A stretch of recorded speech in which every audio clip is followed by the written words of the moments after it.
بسم اللہ الرحمن الرحیم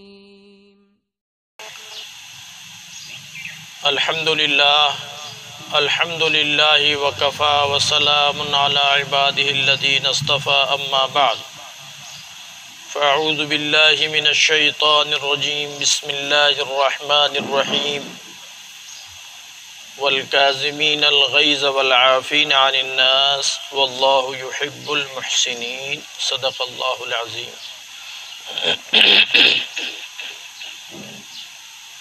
برادران اسلام،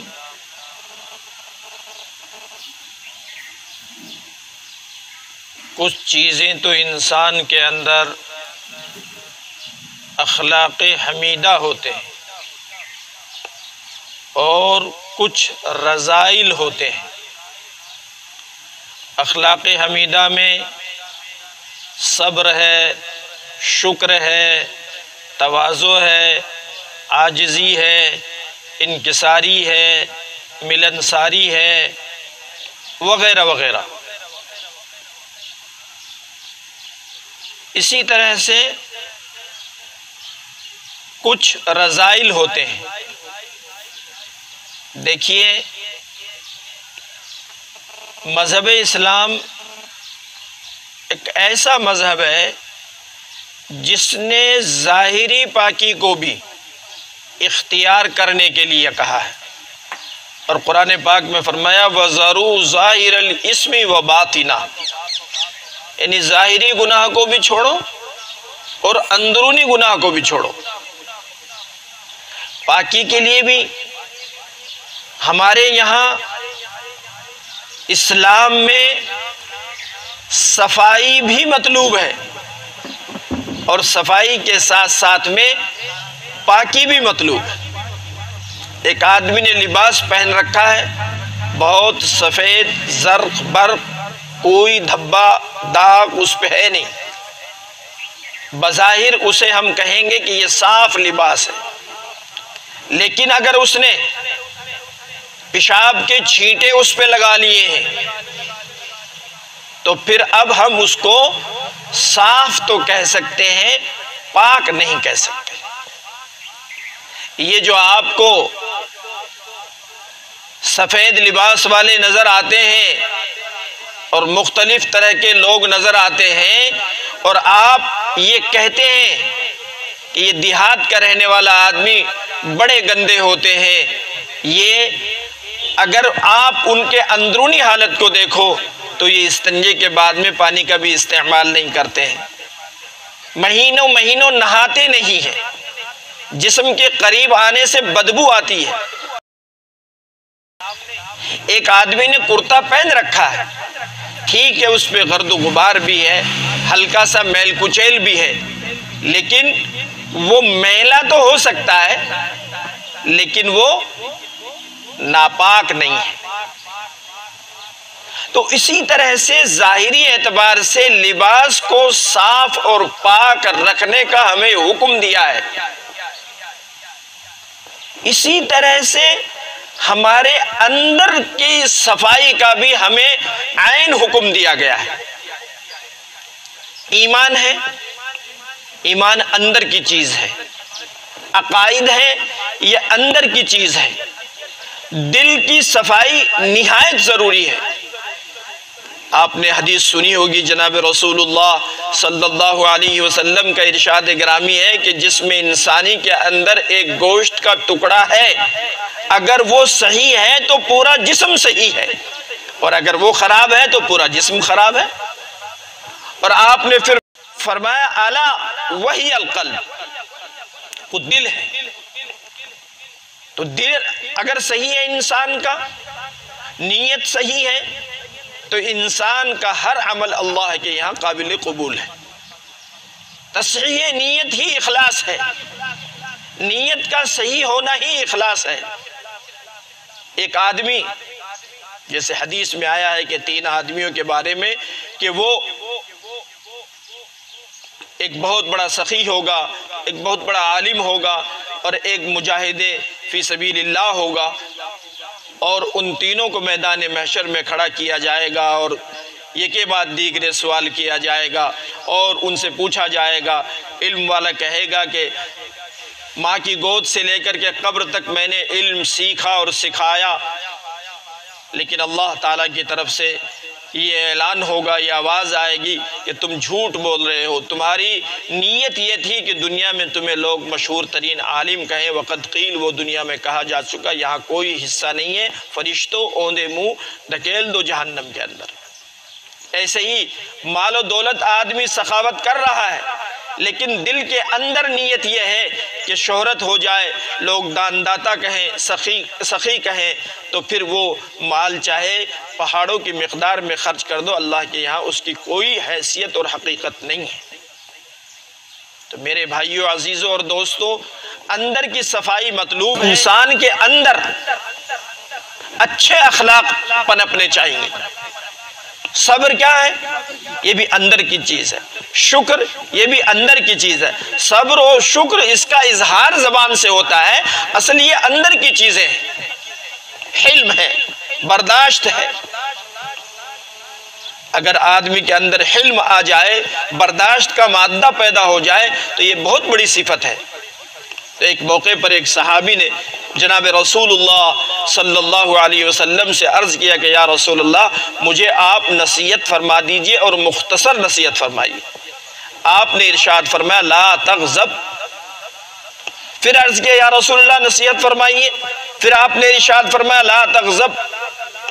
تیسری مرتبہ پھر عرض کیا، آپ نے ارشاد فرمایا لا تغضب، غصہ مت کرو۔ مومنین کی شان میں اور مومنین کی نشانی بتلائی ہے والکاظمین الغیظ، وہ غصے کو پی جاتے ہیں، برداشت اور حلم سے کام لیتے ہیں، والعافین عن الناس، اور لوگوں سے عفو و درگزر کا معاملہ کرتے ہیں۔ اور اللہ تعالیٰ ایسے ہی انسانوں کو پسند فرماتے ہیں، واللہ یحب المحسنین۔ آج اس مادی دور میں اور اس مشینری کے دور میں دماغ اتنا کمزور ہو چکا ہے کہ اگر کوئی آدمی کسی کو فون کرتا ہے اور بالفرض وہ کسی ایسی ضروری چیز میں مصروف ہے، مثال کے طور پر نماز میں ہے یا استنجے میں ہے، آدمی یہ تصور نہیں کرتا اس وقت میں کہ یہ کہیں مصروف ہوں گے، فوراً یہ کہے گا دیکھو میرا فون نہیں اٹھا رہا ہے، یعنی فوراً دل میں بدگمانی پیدا ہوگی۔ یہ اندر کا مرض ہے اور بڑی تیزی سے پھیل رہا ہے۔ ایسے ہی اگر کسی سے گھر کے اندر کسی سے کوئی غلطی ہو جائے تو فوری طور پر آدمی غیظ و غضب کے اندر، یہ جو طلاق کی نوبتیں آتی ہیں اس میں اکثر یہی ہوتا ہے، گھروں کے اندر ناچاقیاں نا اتفاقیاں بڑھ جاتی ہیں اور دماغ پر جنون سوار ہو جاتا ہے اور پھر وہ غیر مناسب الفاظ کا استعمال کر بیٹھتا ہے۔ ایک سائنسداں نے یہ بتلایا کہ غصہ کرنے کی وجہ سے جسم میں جو خون ہے اس کے اندر اتنی خرابی ہوتی ہے کہ اگر 70 گلاس شراب کے پینے سے وہ جو چیز جو ہے جسم میں خون میں پیدا ہوتی ہے وہ ایک مرتبہ شدید غصہ کرنے سے پیدا ہو جاتی ہے۔ ابھی تو نبی اکرم صلی اللہ علیہ وسلم نے فرمایا لا تغضب، اور پوری دنیا کے جھگڑے یہ غصے ہی سے ان کی ابتدا ہے۔ آدمی کو جب غصہ آئے تو اس کو یہ سوچنا چاہیے کہ یہ میری معمولی سی بات نہ ماننے کی وجہ سے مجھے اتنا غصہ ہے، جس رب نے، جس پروردگار نے، جس اللہ نے، جس خدا نے ہم کو پیدا کیا ہے اس کی ہم سے کتنی نافرمانیاں ہو رہی ہیں اور وہ ہمیں کتنا درگزر کر رہا ہے، کتنا معاف کر رہا ہے۔ اس لیے آدمی کو غصے سے پرہیز کرنا چاہیے۔ نبی اکرم صلی اللہ علیہ وسلم نے اس صحابی کے عرض کرنے پر آپ نے فرمایا غصہ مت کرو۔ اور جب آدمی کو غصہ آئے تو چاہیے کہ وہ پانی پی لے، وضو کر لے یا اپنی جگہ بدل دے، بیٹھا ہے تو لیٹ جائے، بیٹھا ہے تو کھڑا ہے تو بیٹھ جائے، بیٹھا ہے تو لیٹ جائے، اپنی حالت کو بدل دے اور لا حول ولا قوت الا باللہ یہ بھی پڑھے۔ اور پھر اس غصے کے اوپر دھیرے دھیرے قابو کرنے کی کوشش کریں۔ اور غصہ اصلاً کبر کی وجہ سے آتا ہے، تکبر کی وجہ سے آتا ہے، اور غصہ بڑا ہوشیار ہوتا ہے، طاقتور پر کبھی نہیں آتا، کمزور پر آتا ہے۔ اگر کوئی سامنے پہلوان ہو اور وہ آپ کی کوئی بات نہیں بھی مان رہا ہے تو آپ ہنس کے کہتے ہیں جی جی بہت اچھا بہت اچھا بہت اچھا، کیوں؟ آپ کو معلوم ہے کہ آپ اس سے انتقام نہیں لے سکتے۔ اب ہم کو یہ سوچنا ہے کہ بال بچے ہیں گھر کے اندر، بیوی ہے اور آپ ہیں۔ اب وہ بچے آپ سے ظاہر ہے کمزور ہیں، بیوی ظاہر بات ہے الرجال قوامون علی النساء۔ اب آپ جو ہے وہ غصہ دکھا رہے ہیں اور بار بار باتوں پہ اوپر غصہ دکھا رہے ہیں، جس کی وجہ سے یاد رکھیے جب آپ کسی کو غصے میں ڈانٹتے ہیں اس کی وجہ سے ایک نفرت کا بیج دل میں پنپ جاتا ہے۔ آپ کی اولاد اور ہماری اولاد اس وقت اگرچہ چھوٹی ہے لیکن وہ انتقام کا جذبہ اس کے اندر پیدا ہو گیا ہے۔ جب ہم اور آپ بڑھاپے کو پہنچیں گے اور ایسی کیفیت میں پہنچیں گے کہ ان کی خدمت کی جب ضرورت ہوگی تو وہ انتقام کا جذبہ اب ابھرے گا۔ پھر وہ کہے گا شرما حضوری کے اندر علاج تو کرا دے گا لیکن آنکھ سے آنسو نہیں بہائے گا۔ اسے وہ واقعات یاد آئیں گے کہ جو واقعات آپ نے جوانی کے زمانے میں طاقت ہوتے ہوئے آپ نے ان کے ساتھ میں انتقامی اور آپ نے جو ہے وہ ڈانٹ اور ڈپٹ کے ساتھ اور غصے کے ساتھ کیا تھا۔ غصہ جو ہے وہ بہت خطرناک چیز ہے، اور رذائل میں غصہ اور کبر یہ دونوں سب سے خطرناک چیز ہے۔ اور حب مال اور حب جاہ یہ بھی رذائل میں سے ہے۔ ایک آدمی جو ہے حب مال کے لیے بالکل جو کچھ چاہے کرے، یہ بھی جو ہے اندر کا رذیلہ ہے۔ اور اسی کے طریقے سے آدمی عہدے کا طلبگار ہو، عہدہ ملنا الگ چیز ہے، عہدے کے لیے تلاش اور جستجو کرنا یہ اسلام میں عین جو ہے وہ مطلوب نہیں ہے۔ اس لیے میرے بھائیوں اور عزیزوں اور دوستوں، اس رمضان کے مہینے میں چونکہ آدمی روزے کی حالت میں ہوتا ہے اور اللہ کا استحضار بھی ہوتا ہے اور تقوی کی دولت سے بھی مالا مال ہوتا ہے، اور پھر یہ عشرہ جو مغفرت کا ہے، معافی اور درگزر کا ہے، تو ہم کو چاہیے کہ ہم اپنے آپ کا جائزہ لیں۔ اگر ہمیں غصہ آ رہا ہے تو ہم یہ سوچیں کہ پروردگار اگر ہمارے اوپر غصہ کر لے گا تو ہمارا کیا بنے گا۔ اس لیے چھوٹوں کو اور اپنے ماتحتوں کو، اپنے دوستوں کو، اپنے بڑوں کو، ان کو درگزر کرنے کی کوشش کرنی چاہیے۔ درگزر کرنے میں ایک لطف ہے، ایک مٹھاس ہے، ایک حلاوت ہے۔